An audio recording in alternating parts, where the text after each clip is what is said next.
فعلا الذكاء الاصطناعي يا صديقي سهل علينا حاجات كتيرة قوي.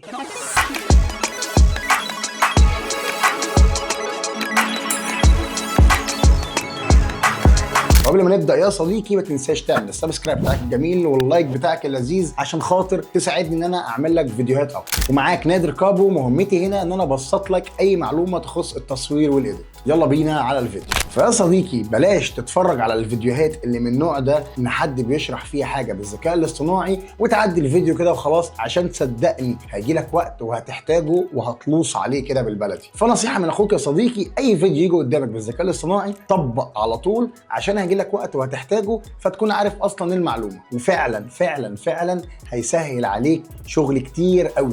وباذن الله يا صديقي الايام اللي جايه دي هصور فيديوهات كتيره قوي هشرح فيها بلجن ومواقع كتيره قوي بالذكاء الاصطناعي تسهل علينا يا صديقي حياتنا في مجال السوشيال ميديا او الشغل عموما. الادله اللي هنتكلم عليها النهارده بقى يا صديقي هي تخص تصوير المنتجات. ناس كتير قوي بتدفع فلوس كتير قوي في الاستوديوهات عشان تصور المنتج بتاعها، بس يا صديقي بقى بما ان في الذكاء الاصطناعي فللاسف الناس اللي بتصور منتجات غالبا كده هتقعد في البيوت، وانا كنت واحد منهم يعني.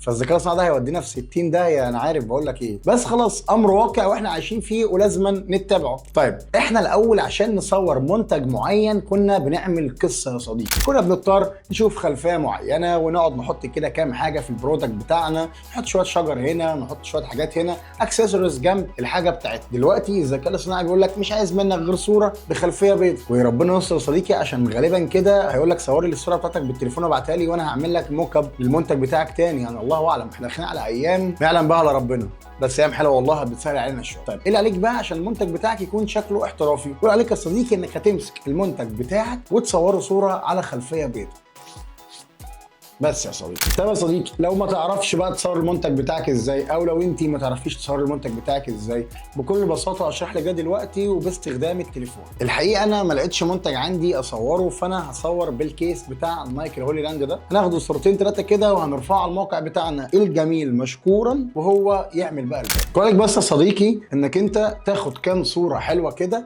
يكون الاضاءه فيهم منوره. استخدم بقى باي لمبه عندك في البيت، حاول بقى تستخدم اي اضاءه خارجيه زي دي مثلا. بس كده يا صديقي خدت الكام صوره بتاعتك، مش عايز منك اكتر من كده، او الموقع ده يا صديقي مش عايز منك اكتر من كده. كل اللي عليك هترفع له الصوره بتاعتك وتفرج على النتيجه اللي هتطلع بنسبه 99% و9 من 10 و9.9 انت اللي مصور في اللوكيشن ده. وزي ما انت شايف الصور كده يا صديقي تحفه، وفعلا ولا خدت المنتجات بتاعتك ولا رحت الاستوديو ولا طلبت منه بقى شرح حاجات معينه وعايز اعمل كذا وعايز اعمل كذا. الموضوع بكل بساطه المنتج بتاعك على خلفيه بيضاء وهترفعها له بس كده يا صديقي. استنى بقى شوف النتيجه، وصدقني يا صديقي الموضوع بسيط مش محتاج اي حاجه فعلا. كل عليك انك انت تتحرك وتعمل الموضوع ده بس. تقريبا ده حركته اقل بكتير من ان انت حتى تلم المنتجات بتاعتك عشان تشوف هتصورها فين. فيا صديقي توفير وقت وتوفير فلوس وتوفير طاقه وتوفير بقى شرح وي والكلام ده، وببلاش يا صديقي ببلاش. بس كده يا صديقي ابعت الفيديو للشخص اللي انت عارف ان هو محتاج المعلومه دي، عشان ناس كتير قوي ما تعرفش الاداه دي وما تعرفش ازاي بنصور منتجات. بس كده يا صديقي، سلام.